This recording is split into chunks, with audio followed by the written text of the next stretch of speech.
Well, hello everybody. Here we are for another Glory Days chat. And Rob, as far as I'm concerned, if we're talking about Glory Days, then surely the biggest ever prize in British match fishing is a Glory Day. Surely. Oh, listen, this was, for different reasons, this was a proper day, a proper result as well. So, are we talking about May even match this, the final, 2017? I ever match this. Listen, I think for anyone on here, we all know there's two or three very, very big money matches that have paid out over the last 5, 10 years. I've been in multiple finals, as have you, across the different formats, Park D Masters, Fishermania, that sort of thing. Maven Match This elevated its prize to £70,000 in 2017. So I'm saying it's at its peak. It's peaked. Participation is at its max. Rob Wootton has qualified for the final. What's going through your head? Come on, what's the first thing to do? Talk to us about the build-up. Well, I want to talk to you about the qualification first and what I was thinking, because obviously at the time, my England feeder side and sort of that natural venue, just feeder fishing in general, was sort of starting to take over because, like you and like a lot of other guys, I spent a long time sort of chasing big money finals. You know, I go to Whiteacre to try and get the Park Dean final. You get in the Park Dean final, been in that several times. Fishermania was that was the only one at one point, so that was a big draw for me. And you know, you get in that final 3 times. And there's probably only one time in that Fishermania final where I thought I could have won the final. The rest of the time, I thought, it's just a bit of a bit part here. I just felt wasn't sort of like, didn't feel like the event I wanted it to be. It just wasn't that event. So obviously, I'm taking that experience of not a negative experience, but a bit of a downer really on these big finals, because unless you win it, it's not the day that you wanted. It's not the dream day. Not at all, no. And I sort of shelved it for a bit. And all I did was feeder masters, England feeder stuff, going away on festivals. You know, my focus was enjoying your fishing. Enjoying my fishing, but my focus was, you know, England feeder team. Tommy was drilling it into us. You've got to change your mindset. And that year, I actually only went on one qualifier. It was at the Glebe, literally like 10 minutes from my house. I thought, I've got to just go on one qualifier. I've got nothing to do that particular Saturday, I think it was. And it was the first qualifier of the year. John Winkup had won Maven Match This the year before. And I managed to beat John Winkup on the qualifier by like £1.50 or something daft like that. £2, I think it was. 150, I think it was £150 I weighed. I think John had like £2 less. And he's walking around following the scales, and he was like, oh no. And he was just distraught. And obviously the mixture of emotions, because to John, he'd sampled winning it the year before. He was desperate to get back. For me, well, it's just a local match, thanks for yeah. But obviously I'm still over the moon, but it wasn't one of my focus. It was just a match for me to go on. Yeah, so yeah, of course, yeah. I just got really lucky on the day. The final is months away at this point. The final's months away. I've not even got to think about it. So I can go and carry on doing what I want to do for the rest of the year, really. It was a feeder match on the Glebe. I drew a really good feeder peg. You know, it fished itself really, but a bit like we've talked about, I didn't go bull at a gate. I was just taking it easy, putting a fish in the net, taking the good spells with the bad spells, and just hoping at the end of the day it comes good. And obviously on the day it did. Then we get towards sort of like final time, and now me and you were planning to go to Ireland literally straight after the final. To start with, we were talking about from the match. Well, to start with, we were thinking, because we're going to the World Pairs, aren't we, for the week after.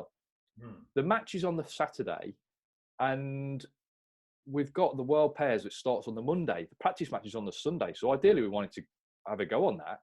Yeah. Now, we initially thought about going on the Sunday, but then I thought, I'll tell you what, this is how I was thinking towards the final. Let's go Saturday night. The chances are going to do rubbish again in the final. You know, It's another final. I'm not wasting a brilliant week in Ireland because it's almost a guarantee you're going to have a good week in Ireland. The fishing's good, the crack's good. It's just a brilliant week with mates. I'm not wasting that week in Ireland that could be fantastic for like a final. A 2 carp in the final. It could have been. You just could have had a disastrous day. So we all know what those finals are like. So I said, no, we're going to go Saturday straight from. And you're like, what if you win it? I go, Lee, if I win it, we'll deal with that when we get there. But the chances are I'm not going to win it. First trip ever to Hayfield, I went for a practice match 2 weeks prior, and I drew an end peg, totally opposite area to where I actually drew in the final. It was about where Andy Bennett was actually in the final. I drew an end peg, beautiful wind, it's summer fishing, not many people on the bank. They tried to peg it like sort of how the final would be pegged, but I was on the end. I've gone in the shop, great chat with Nola. She's Nola, who sort of runs the fishery, for anyone that doesn't know, Hayfield Lakes. Don't be fooled by Nola. You might look at Nola and go, oh, who's this blonde girl? She doesn't know anything about fishing. She knows what she's talking about. She knows what's happening on the lake. She knows what's going on. And she's like a great chat with Nola. But obviously, I've gone there on this practice match, and I've like slammed like £200 odd on the scales to win the match. I thought, what a venue! This is like amazing. This venue, hard pellets, short on the pole. Considering, Rob, that the year before, £200 was needed to win the final. Yeah. Well, £200 didn't even win. Jamie No. was £200. Well, I'm thinking this is like an amazing venue. This is brilliant. Yeah. But hard pellets, short on the pole, very similar to how the guy John Wincup fished the year before in the final. Yeah. Managed to, because at the time I'm not too sure whether it's the case now. I managed to get a couple of boxes of pellets, different boxes, because they did some coppins, they did some skrettings, fishery only pellets. They sort of like let you choose. They're really angler friendly, Hayfield are, and they sort of try and help you out as much as possible. So if you've got a particular preference on the pellet you like, they're there to help you out. So I bought a load of pellets from them, so I could go home, mess around with them, just get a feel for what was going on. The next time I went, I actually drew next to Andy Bennett, and we were well out of it. Never had a chance in any of the open match. Andy Bennett managed to catch a few skimmers. I think I had like 2 or 3 skimmers, and I packed up in the end. And there was a lot of people like down our end, and that dawned on me then. This isn't going to be like Sack Up City. This is going to be an area where there's some fish, and you could just tell. You know, if you were out of that area, you were struggling. But who knows? With fish matches with crowds before, especially carp, they could disappear and go anywhere when there's a crowd on around a lake. So I'm thinking it's going to be patchy. I just need to come up with like a safe method for if I'm on the fish. The next match, I think it was the pole champs. So this is the weekend before now. Okay. They have the pole champs. So I'm probably saying that first practice match, I think, was 2 Wednesdays prior. Okay. Where I had £200. And it was the pole champs. So they have this pole champs the week before the Maven match this every year. And it's a good idea. It's a chance for, obviously, the finalists to fish a match on the venue. But it's also a chance for people that fish the qualifiers throughout the year. If you'll finish, I think, top 3 or 4 in a qualifier, you'll get a ticket to the pole champs. Some decent money up for grabs. It's always quite a nice match. Good match, isn't it? Yeah. And I've started to get a little bit of a plan in my head now of what I want to do. I've decided it's all about pellets. They don't want anything. You know, pellets is the bait, and they were quite keen on big pellets as well. You know, 4 mils and 6 mils. I after those first 2 trips, I'd almost binned them. I'd always forget about them. Right. Okay. So I've got with me, armed on my bait tray, 2 pints of 8 mil pellets, and I was choosing the skrettings rather than the coppins because I felt I could do a bit more with them. Okay. So I've got 2 pints of 8 mil skrettings. That is my bait, and that's how it turned out for the final. And I've drew on not the island lake, Adams Lake, is it? Yeah. Danny, island, yeah.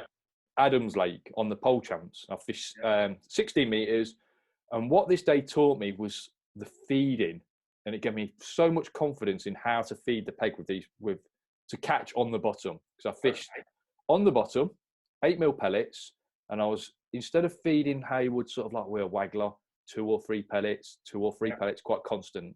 I was feeding sort of like 20 pellets, letting it settle, 20 pellets, and then letting it settle. So pinning those fish to the bottom.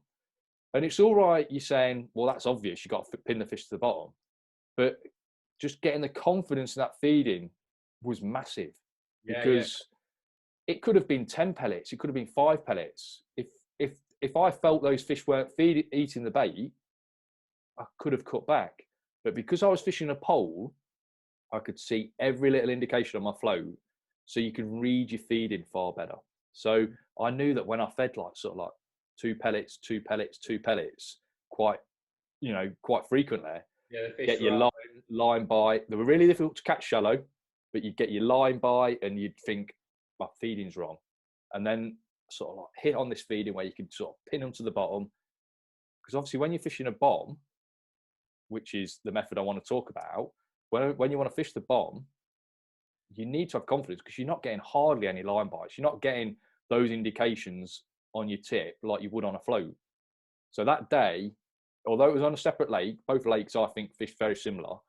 Although it was on a separate lake, taught me so much about how those fish wanted to feed and how I could control the fish as well, with the amount of bait I was feeding.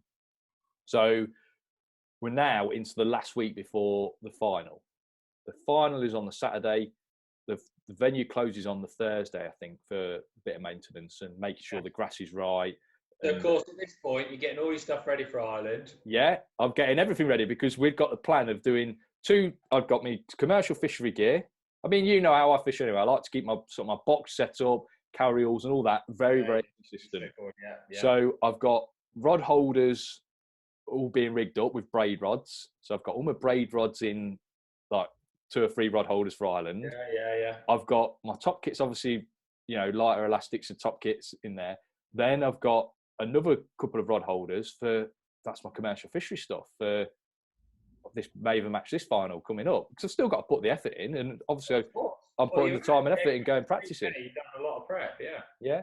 Then I've watched I've heard that John Allerton was catching some fish on the venue fishing a bomb. He'd qualified for the final and he was catching quite a few fish just fishing a bomb. I think he'd done well in one of the matches.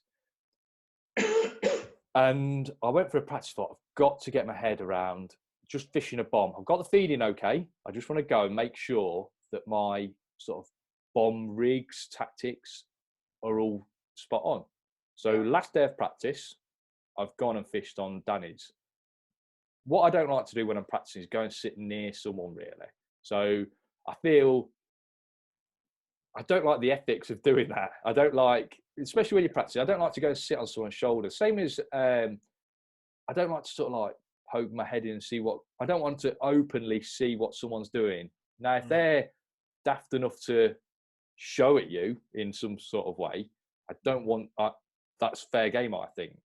But I don't want to actually go and make a point of spying on someone. That's not what I like to do. So, and I like to think other competitors think the same as well. So I respect their space, so they respect my space. And I like to think it works both ways. So on the day, there was quite a few anglers on the far side, actually on the grass bank, and I'd not fished at the early pegs on the wood bank. There was loads of space there. Thought I'll go and plonk myself down there, knowing it's probably not going to be the best of areas. Yeah, it's unlikely to win. Yeah, it just gives me a chance of like having a fish. So I'm fishing a bomb, and who should pop up but John Allerton? He comes and sits probably, well away from me, sort of like 6 pegs away, and he starts fishing his bomb. And I'm doing what I'm doing, catching fish, having a nice day. And I watched John, and I thought, I'm catching just as many fish, or if not more fish, than what he's doing. And he's been doing really well fishing this bomb. He was like, for a couple of matches, I think he was like the guy to beat fishing this bomb. He'd got this. The story was John's got his bomb sorted. I'm thinking, well, I'm catching just as many fish, if not more. So I'm happy with that. And you know me with a practice session, 2 hours in, I'm happy. I'm going home. As soon as I've ticked the box and done it and got to a point, I don't like flogging it. I just want to go, right, I've got to clear my mind. If I carry on anymore, I'm going to cloud that. So I make this decision, pack up, go home. So, it's an hour and a half, 2 hour drive for me. So I bomb up there, fish for 2 hours, back down. That was it. And I felt really ready then for the weekend, given that I drew a good peg. The islands weren't producing. So method to the island was sort of like... Why is that, Rob? Why do you think that is? Because, that island with the method is, you think you should just be able to chuck it. It looks amazing, doesn't it? It looks absolutely amazing, but I couldn't tell you why.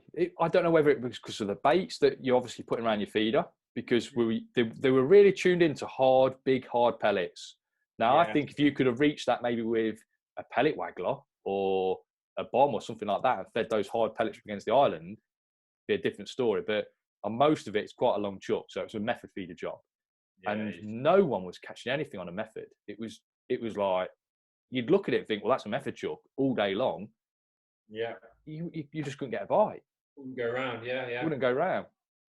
So I'd got it in my head. I've got, obviously, my pellets. I've got, so obviously, your micros for your method chucks. You've got no alternative to put around your feeder.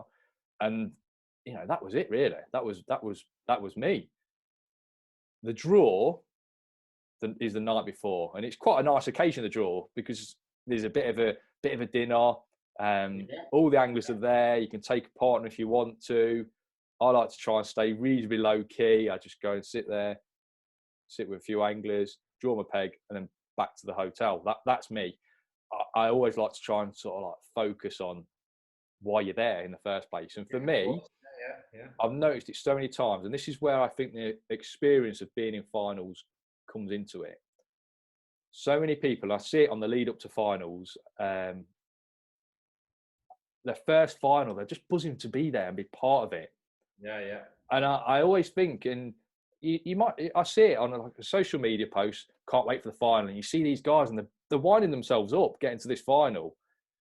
And I always think, surely you can't be thinking clearly on the day. You can't make those tactical changes on the day. Oh, I've been there. You don't make the right decisions, 100%. Yeah, exactly. So, and my first Fishermania final was the same. So I've been on the Fishermania final. I've been in practice because I knew I needed to come up with some sort of definite plan to do for 5 hours with blinkers on, because I wouldn't be able to think clearly on the day. But obviously, as you get a little bit older and you maybe in a few more finals, you become a bit more relaxed. So I've drew my peg, gone back to the hotel. I'm thinking, looks like we're going Ireland pretty early tomorrow. Then we can get off to Ireland with no trouble. Because it wasn't like, no one was saying it's like a favoured peg or anything. Because obviously everyone wanted where Jamie and John Winkup the year before had caught a load of fish. Yeah, because naturally they thought that was going to be the case. Exactly, yeah. But obviously, as history has shown, that area actually isn't the best area. No, it hasn't produced since. So peg 10, I've still got the draw card. Have I got it up here? I've got it. Peg 10. They may match this peg 10. That stayed in my van for 2 years, and I decided to take it out of my van. I thought it was some sort of lucky omen, but after a few bad results, I realised it wasn't. So peg 10 on the grass bank. Yeah. My bank runner for the day was Sean Huggins. He's you shunned me, didn't you? Shunned me. Shunned you, yeah. I thought at least you get your island head on, and I can concentrate on what I'm doing. Well, actually, I just want to interrupt at this point. So my plan was, I'm going to Ireland. I'm about to go away for a week. Let's have a day with my family, and then Rob comes later on, straight from the match. Off we go, knowing the likelihood is probably not going to win it, because there's loads of brilliant anglers and we know how hard it is to win. Well, we had that night and 8:30 ferry book. We thought it was it was a 8:30 ferry. Yeah. Or 9:30 ferry, and we had to get there for 8:30, didn't we? That's right. We thought from Liverpool. We thought it was a 8:30 ferry, and we thought we had to get there for the 8:30 leaving. Actually, turned out it was a 9:30 ferry, but the 8:30 was the cut-off. Yeah. But we'll come to that at the end. But I'd packed all the van. I think, Rob, you came to my house and brought some stuff before. You dropped off some stuff. Yes, I did. I dropped. Like your platform and your braid rods and things like that. Yeah, So I did. Yeah. you dropped all the stuff off, and I was thinking, well, I'll keep one eye on what's happening at Match This. And Kaylee Smith was there, and she said, "I'll text you, let you know how he's getting on." I thought, fair enough. I'll have a nice day. I'll have a nice day at home. Yeah, you haven't got to think about it. So obviously, I've got Sean Huggins, bank runner. Now, Sean at the time, and Sean's a really relaxed guy. And the reason I like Sean is because he'll just sit there and he doesn't really get involved. Whereas you see, like bank runners, you've got to try shallow. He's just caught one shallow. Yeah. And they get a little bit flappy as well. So you need someone, if you're getting a bank runner, you need someone who's like got a really cool head on it. And isn't really going to get involved in what you're doing. Just want someone to tell me what someone's caught or where you are in the running. To tell you what's happening, and then you make the decisions. Which, in South Africa, I have run the bank for you before, and that's exactly what I did. Yeah. Just tell you, well, this is what's happening, Rob. It's up to you what you do. You might want to think about at some point this. That's all you can do. Yeah, no, I think there's a way of doing it, and a good bank runner knows not to sort of. There's a way of having an influence in tactics without getting excited. You've got to change this, you've got to change that, and getting all excited, because the angler has got a plan in his head that might come into fruition in sort of like half hour's time. And as a bank runner, you're clouding that a little bit by getting too excited. So you need a good bank runner. And I've had Sean, like I say, in the Fishermanias before. Sean's been a bank runner, so I know that he sits there smoking fags, or he used to. I don't think he don't smoke anymore, but sits there smoking all day, so he keeps out of it a little bit. But he's really good at noticing what's going on, which is important. And also because of the island thing, Sean could travel up and just travel back the next day, no problems. Yeah. I've approached this match with a really clear head, unbelievably clear considering he's 70 grand up for grabs. So I've got Andy Power to my left. Obviously, Andy Power, fantastic angler. And he's been in quite a few competitions and quite a few matches. At the time, he was like a thorn in my side. And there's been a few times where I think, I've won it today. Drennan knockout rounds or Drennan knockout final, things like that. I think, I've won it today. And you weigh in and think, that's enough. And then you get in the van or you find the results and you think, Andy Powers have beat me again. Bloody hell. Just annoying things like that. So I thought, it'd be nice to actually beat Andy Powers today. But anyway, Andy Powers was to my left. And by all accounts, that was a very, very good peg, the peg to my left. You've got quite a few options with a close island, a long island. Yeah, it's a good peg. It's a good peg. And I've got Chris Cameron to my right. Now, Chris Cameron, they've both won Maven Match this in the past. Yeah. So Chris Cameron has won it at Larford. Next to me. When it was at Larford, was it? Yeah. Yeah. So obviously he's a very, very capable angler. Brilliant match that day. And I'm thinking, I'm up against it here. On the bomb as well. On the bomb, exactly. So I'm thinking, I'm up against it here. We'll just need to keep clear head, fish your normal match, and just ease your way into it. Because I'm a big believer in sort of easing your way into it and making your tactical choices as the day goes on. So even though I've practiced this bomb method and these other things, I've had a day on a short pole, I've had a day on a bomb, I've tried a method, no, it's not great. I've chucked a waggler in one of the practices, caught odd fish, but it wasn't the right conditions to do it. So I've got a few different methods in my brain, but I'm still thinking, if I can keep those fish down on the deck and control them rather than chasing them around, I've got a chance. As it was, the day was red hot. It started red hot, blistering heat. The sun was out, and there was the odd fish cruising around. And I'm thinking, this could be a mugging day. So I've got Andy Powers to my left, class act at it. I've mugged enough fish in my time to be confident at it. It could be a mugging day. But then a slight breeze come over and there's fish dipped. This is sort of like, you get quite a long time before the start of the match so you can assess the situation. And I'm thinking, it's a really variable day this is. It's not a case of a constant sort of like weather conditions all throughout the day. It's a really variable day. So I thought, I'm just going to start how I'd start any match on a commercial, 5 meters, drop a few pellets in and see what happens. Yeah. I've got Chris Cameron who's chucking at the start. Who to goes? Chris Cameron chucks his pellet waggler out. He's trying to mug fish. Andy Paz is standing up. He's trying to mug fish. And they both had like 1 or 2 fish doing that, but they're flitting around all over the place. It was like, if they could end up catching doing it, I thought I'm in big trouble. But it just wasn't like a fish every shot. It wasn't great. But in the meantime, I've gone clunk, clunk, really nice and controlled, short. And I always think that short line, after I've caught those 2 fish, that short line, anyone that watches our coaching videos will know that we use that short line. It teaches you so much about the day. That short pole with carp video is brilliant. Yeah, I just knew when I was to put my bait in, I put those pellets in, I sat there, my float sat like that. And then 2 minutes later, clunk, you get a fish. No indication of nothing. And that tells me that those fish aren't as active as maybe these ones on the surface. Those ones on the surface are like rarities. The fish that are actually, the bulk of the fish in the lake aren't getting over the top excited because you're sitting there without indications. You're putting bait in, you're not getting indications. And that, for me, was the green light to start feeding a bomb line rather than feeding it with a view to fishing waggler or anything over the top.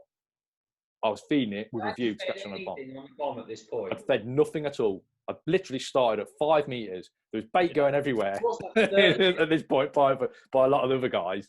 30 minutes in, Rob? Yeah, I've probably made this decision sort of like 35, 40 minutes in, that today I want to sort of like pin those fish to the bottom or control them as much as I can, because I could have quite easily, I've got a couple of waggler rods set up. I could have quite easily said, it's a sunny day, I'm going to start fishing a waggler. I'm going to fish a waggler on that 25-meter line. Start off feeding it, 2 pellets with a view to fishing a waggler line. Waggler can be great there. 3 or 4 foot deep, 2 foot deep, just fishing the waggler half depth can be fantastic.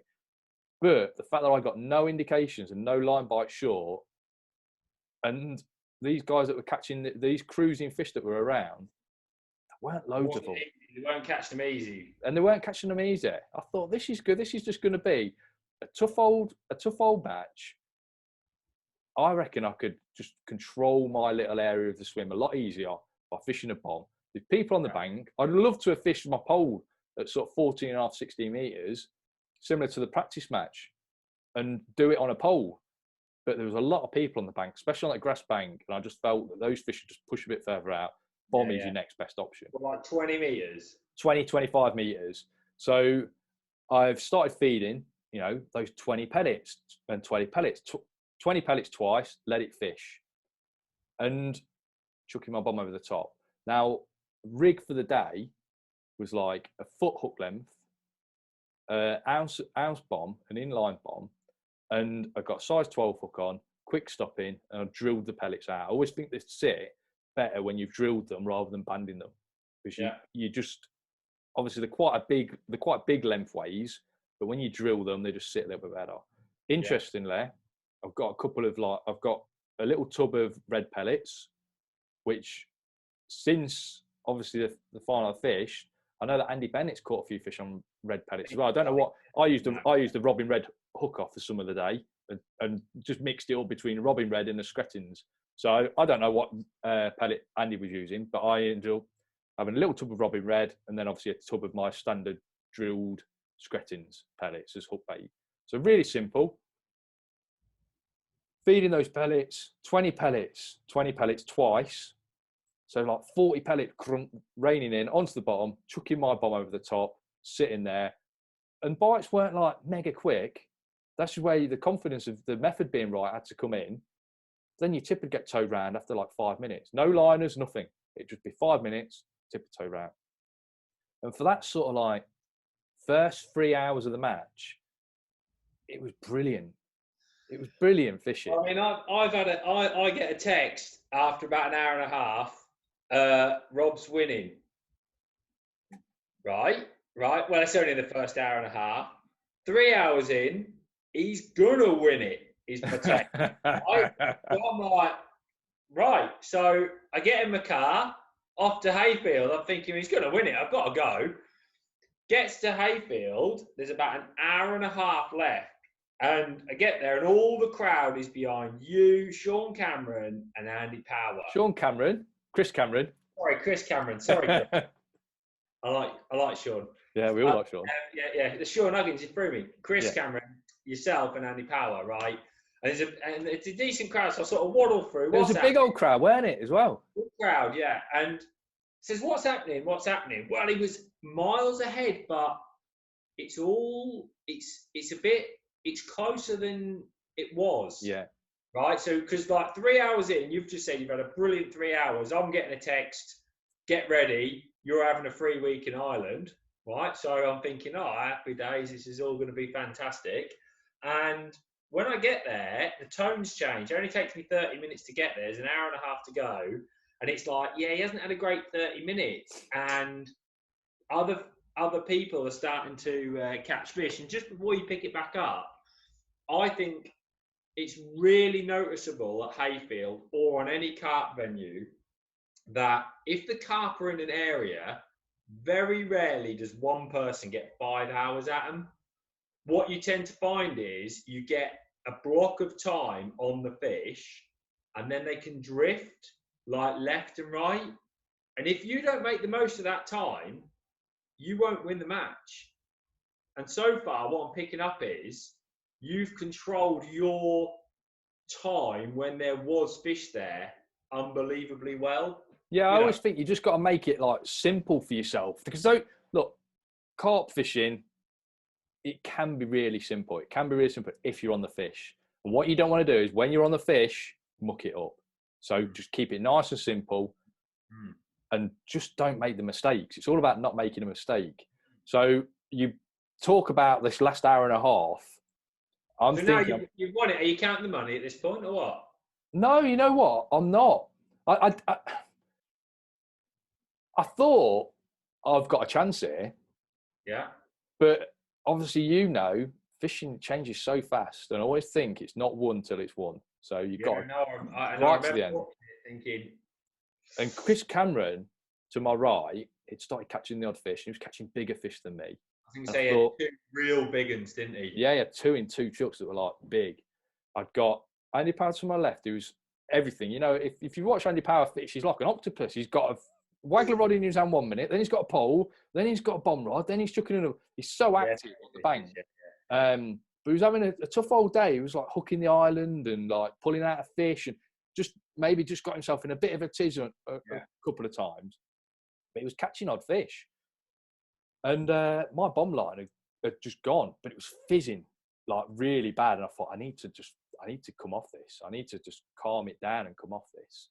So as the weights were low, I've still got this mentality of like leaving safe areas of my swim. I've got this long chuck feeder, sort of like just over 60 meters to the island. I've not even touched it. Now we know method feeder just hasn't been the one, but it was always worth a couple of fish. So it was always set up ready to go, just to catch a couple of fish or just to have a chuck on it. So I've picked up method feeder, chucked it across the island, and in like 4 chucks, I've had like a little sort of like carp EF1 thing, Crassio, and 2 carp, like not big carp, but like 2 carp, which just sort of like for 25, 30 minutes, rested that bomb swim. They were small fish, weren't they? But they were worth. They were small fish. Over, yeah. Yeah, definitely. And at a time where I couldn't get a bite, that just like settled everything again. And then I decided to cast slightly past my bomb line where I had been feeding, and just try and start again, maybe just feeding a little bit less bait. So only a little bit further, but I tried to make a conscious effort to go a little bit further onto some fresh bottom, because I was really conscious of all these bubbles coming up. Obviously, that we know that means your bottom's pretty knackered down there when that's happening. Yeah, it's knackered. Yeah. So I've just gone a little bit further and started feeding again. Not as much as before, because I'm really conscious of the bottom becoming knackered again as fish get all excited. So just a bit further, restarting that bomb swim. And as it was just about passable. I caught one on a waggler doing the same thing as well. Just chucked a waggler over the top because by now the sun's a little bit higher, some fish are moving around. Yeah. Caught one on a waggler, and then I've had like 3 fish in the last sort of like hour, which I thought when I thought it's going to be close. This sitting there and you're looking around, and for the last 20 minutes to go, I thought I've won this. But then Chris Cameron had another fish, and I thought, good one as well. He didn't have anywhere near as many fish as you, Chris. No, big fish. Yeah, there were bigger fish. And I thought, it's close now. And if he gets one more, he's going to beat me. And then he caught another fish. And I thought, God, that's got to have put him in front now. And you go in then, because it's like the last 20 minutes, you think it's 70 grand. Just go around. Yeah. And I've chucked out with like 2 minutes to go. So I've chucked out, put the rod down, and 20 seconds in, tip's gone, lifted up, nothing there. But it was a bite. It was a bite. Like the fish has picked up the hook or the pellet, and it's just in its scissors or whatever. So reeled in like a madman. Quickly put on another pellet, chucked it out. I put my rod under the water, sinking my line. The tip's gone clunk like this. It goes under the water. I was just thinking, Best feeling. Yeah, best feeling. Got one on, and I thought, this could be the fish. This could be it. Yeah. Played it. Hooter's gone. And now I'd asked the night before, because obviously people look at me and think, oh, he's so slapdash, Rob is. He's so slapdash, and like, he's not thinking about stuff. When it comes to it, I'm dotting every I. Oh, you've planned everything. You know everything. So I, even to the point of like, what happens if you're up to fish after the last whistle? I'd ask the question after the final hooter. What happens? Or you get your 10 minutes or whatever it is playing it in. So I knew that I was happy. I was confident playing this fish. But even so, got a nice robust gear on, soft rod, lift it up. I netted the fish sort of like 30 seconds after the hooter. Crowd go wild because they think that's the winning fish. Now, as it was, that was probably one of my smallest fish of the day. It wasn't the winning fish. I remember it being small, yeah. But at the time, you think that's the winning fish. Now I'm sitting there. As soon as I put that fish in there, I'd been thinking about this while Chris Cameron was catching some fish, and I'd remembered the year before with Jamie and John Winkup being so close. I think they both had like £200, didn't they? But so close. And it's just how I was thinking at the time, because I was thinking quite clearly. I felt like I was thinking really clearly. I was in the moment rather than letting it all get on top of me. Yeah. And as soon as I've put that fish in the net, I've gone over to Chris Cameron, because it was between me and Chris. No, in my mind, no doubt. And this is something that obviously people don't really know. But I've gone over to Chris and I've said, Chris, it's close. And he went, yeah, I think it is. I said, it's close. Whoever wins this gives the other one £5,000. So you've got £5,000. You get £5,000 for winning anyway. For coming second. So now you're going to take 10 grand home. If you come second, you take 10 grand home. Which let's get 10 grand is a brilliant day. It cushions the blow more. And if you're able to win 70 grand, in my opinion, look. People say the money don't matter, and to me, hey Rob, you could have said 10 grand. Yeah. You know what I mean? For me, the money, it's not all about the money for me. The money just adds to prestige.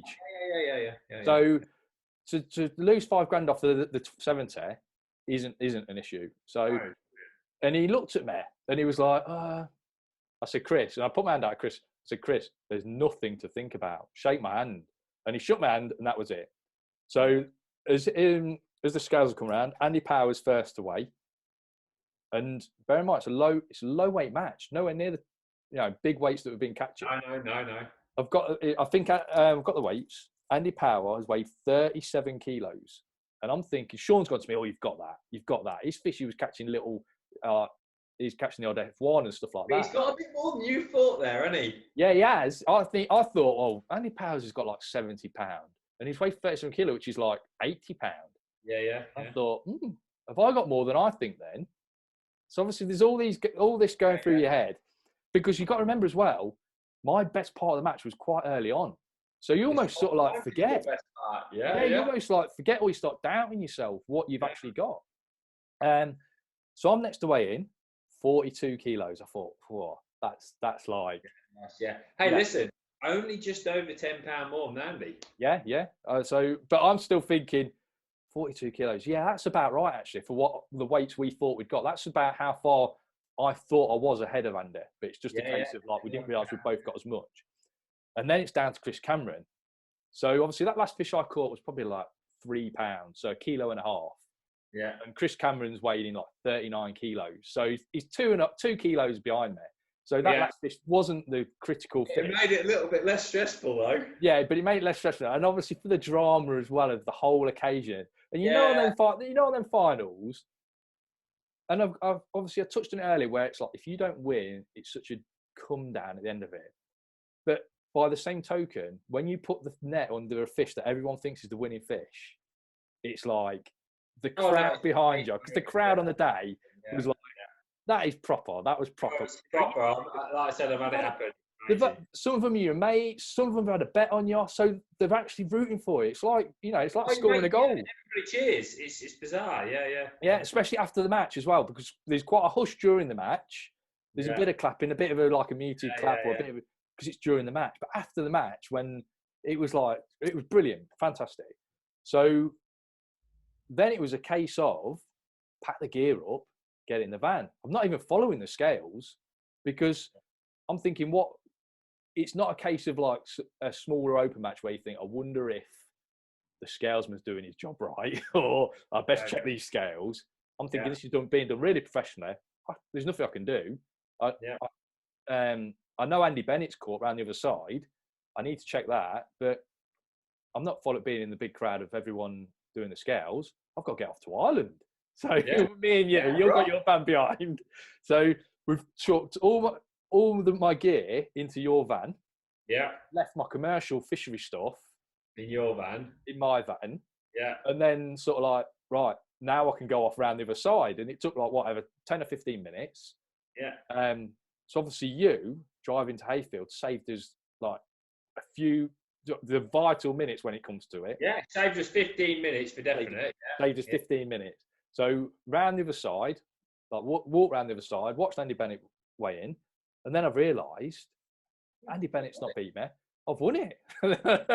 I've won it. I'm going to have to jump in, and then I've got to obviously pack the rest of my gear up. I've said to I think I've said to him at the presentation, I don't want to be rude, but I've got to get off to Ireland. Can we get this done? Can we get this done? And they're like, yeah, we're doing it. Few obviously interviews. Right, I love the fact it's professional, but it was the longest time ever to do that presentation. I was like, I know. I was thinking to myself, you've weighed in. Everybody knows what the results are. Just read them out, because I'm going, well, we're not going to make this ferry. We're not going to make this ferry. But the ferry was on my mind. I'm thinking about the ferry. No, absolutely. I'm delighted for you. I'm thinking this is amazing. But I'm thinking if we don't make this ferry, Rob's paying for a new ferry tomorrow night. Yeah. I'm thinking we've got to make this ferry. So everyone talking to, when like sort of Rob Andy Ford's there doing the bit for BT Sport. Yeah. He's wanting to do the interview. So it's fantastic, Andy. Can we hurry this? Can we hurry this up? Because I've got to go to catch this ferry. I want to go to Ireland. So it's the prestige of it was like mega. But at the time, my focus wasn't on that. It was on like feeder fishing and fishing Ireland and that sort of thing. So it's weird to win something that I suppose it's because I didn't really expect to. I expected to, well, ability-wise, I didn't expect not to win it, but it was one of those. It wasn't my focus for that year. It wasn't. Yeah.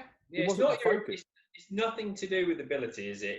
It's just like everybody on the other side of the lake didn't have a chance to win that day. Exactly. You were in an area that gave you an opportunity to win, and anyone who's won one of those finals was in that area. You cannot win one of them. The anglers are too good. You have to be in the area. The area changes, but if you look at the final, it's usually two guys next to each other. Yeah. A little pocket of fish. Or within somewhere on that lake, yeah, something like that, yeah. Yeah, there's an area, and you've got to be in that area. And if you're not in that area, you sit there and you sort of, your head goes down and you think, oh, put all this effort in. Yeah. You know, so it was brilliant to have that focus for the, you know, the day after or the week after. It was brilliant to have that as almost a bit of a distraction to take the edge off what we were doing on that day. So obviously presentation wise, the presentation, they go to town at goal. I love it. They get the grandstand up. Brilliant, yeah. It's fantastic. You get this. You get the bottle of champagne. I've got it. I've got it all still. I've got it all. Like a shrine to this match or something. Yeah, there is. Yeah, there's. Look. Oh God. Look. Oh. Right. So I've just kept things because obviously it's a big match, and at the time, of course, I wasn't over. Obviously, you know what it was like. I caught the ferry with you that night. And it was like, you were like, well, I wouldn't be able to sleep. And I said, well, I'm going to sleep. See you later. It wasn't, it wasn't at the time. And I just knew that at some point it would mean something. So I've kept I've kept the T-shirt, I've kept things. And I throw loads of stuff away. I'm not a guy for keeping stuff, but I just knew at the time, this probably isn't going to sink in. So I need to keep this stuff to obviously as mementos. Yeah, think of it so you can look at it on days like today. Yeah, so I can look back at it because I'm not appreciating this at this time. I'm not appreciating because there's other things going on. So I knew I needed to keep a few extra bits and actually look back at it. And I knew I was going to look back at it in a different way. And obviously I do now. It was an amazing win. I was so pleased that I was there to watch the final part of it unfold. And I you know, I did love how you were like, because your folks were there as well, and oh, you've won. Yeah, but they're very similar to that. Obviously, done all right, hasn't he? Yeah. Your mum was like, yeah, well done. Yeah, they're like, that's how that you realise that, well, Rob's pretty cold and got no emotions. So that's where it's come from. There's been it's brilliant. And then, I mean, the funny thing was. Well, hang on. I've jumped in, swallowed a load of water, jumped back out, quickly got in. We've bombed to your house, haven't we? We've literally bombed to. I've followed you. Piled it into my van. Well, I had to leave my van on your drive. Yeah. So I had to go to your house, then straight off to Liverpool from Wakefield, wasn't it? Yeah. So on the way to Liverpool, and how far did we get down the road? We were about 20 to 30 minutes down the road from my house. And Rob has turned to me, bearing in mind, at this point, he's just won a lot of money. And he said, I think my wallet's in my van. It's on your drive. Yeah. And I've gone, well, we're not turning back now because we're going to miss it. So it was that moment of realisation that I was going to... so that your free week in Ireland, you had to pay for me all week in Ireland when you thought you were getting a free week. Ireland, which cost about 1,500 quid. So, cheers, mate. Yeah. Cheers for that. Rob will get everyone a drink on the ferry. Lee, just... Yeah, your credit card was my credit card that week. It was. And we got to the ferry. We got to the ferry about 25 past 8. Right? Yeah, she because your last one's on. The lady at the desk. As we pulled up, have we made it? Yep, you've made it just in time. Your last one's on. And I thought, oh, we're leaving at 8:30. She said, no, ferry leaves at 9:30, but we don't let anyone on after 8:30. Yeah. And it was literally like 25, 26 minutes past 8. Yeah. So, I mean, it's unbelievable. A wrong turn, a bit of traffic, we wouldn't have made it. Yeah, so lucky. So lucky, yeah, so lucky. And it was and then we had a brilliant week. And obviously, you know, off the back of a great win, you know, it was brilliant, really good. It was an amazing experience. I was really chuffed for it. It was a really good experience. No, brilliant. And obviously, like I say, I look back now and I see it totally different to how I did at the time. Because I think what it was, I was so focused on trying to be calm and be in the zone that you just didn't feel the euphoria of winning just wasn't there. It was, I'm still in that mode of, right, let's get this job done. let's get the next job. I was in getting the job done mode. Yeah. And I've had the same, and it often hits you later, you know, whether it be that an hour, a day, a week, a year, the realization of what's happened. It's really weird when that moment actually comes to you and you think, wow, that was amazing. You know? Yeah. I almost True glory day, Rob. It was a fantastic day, and just as a footnote, the day after, I text Chris Cameron asking for his bank details. He sent me them. I sent the money straight away. Yeah, of course you did, and that's what you do, and that was the right thing to do, and an amazing thing. Yeah. Well, mate, look, I've absolutely loved that. What an amazing relive of what I consider to be an incredible day. Still to this day, the biggest prize in match fishing, UK match fishing history. So credit to you, and a fantastic look back at that. And I suppose it'll be see everybody on our next glory day. Superb. Cheers, Lee.